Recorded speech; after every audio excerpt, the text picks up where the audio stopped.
And as Christians, we know this to be true. This sets the rule. Agreement equals faithfulness, and disagreement already feels like disobedience. There is a curiosity driving force in our culture today that has been completely amplified.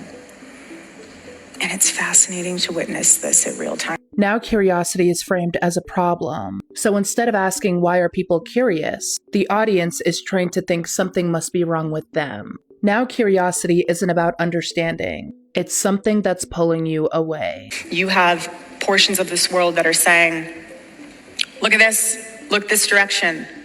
Do you like what you see? You can keep going further. Here's the manipulation. She frames curiosity as temptation. Instead of asking why people are looking, she implies they're being lured, misled, or unstable. If you're asking questions, it's not because something is off. It's because you're distracted. Labeling that as a distraction is just a way to avoid dealing with it. There are people that look at this, sensationalize this, look at this. You see it now? So everything is vying for your attention. Everything. Every single thing. This is a psychological trick. Notice how she keeps everything vague. This, that, everything, no specifics. That way, anyone asking real questions gets lumped in with chaos, gossip, or nonsense, even if their questions are valid. And it's literally just goes back to the garden of Adam and Eve.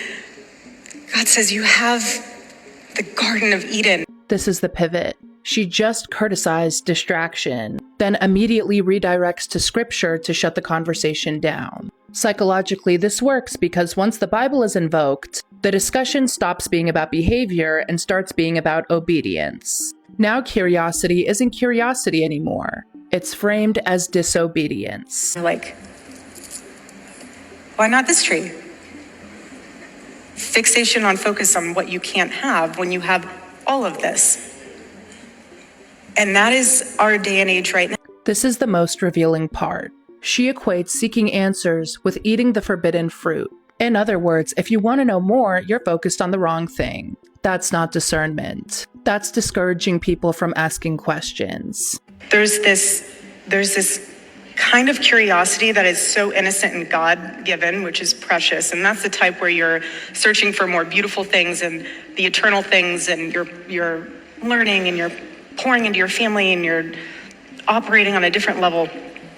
But then there's also this curiosity that just pulls you away from what matters most. And I am seeing it on full display. It invites you to distraction. It feeds your fears.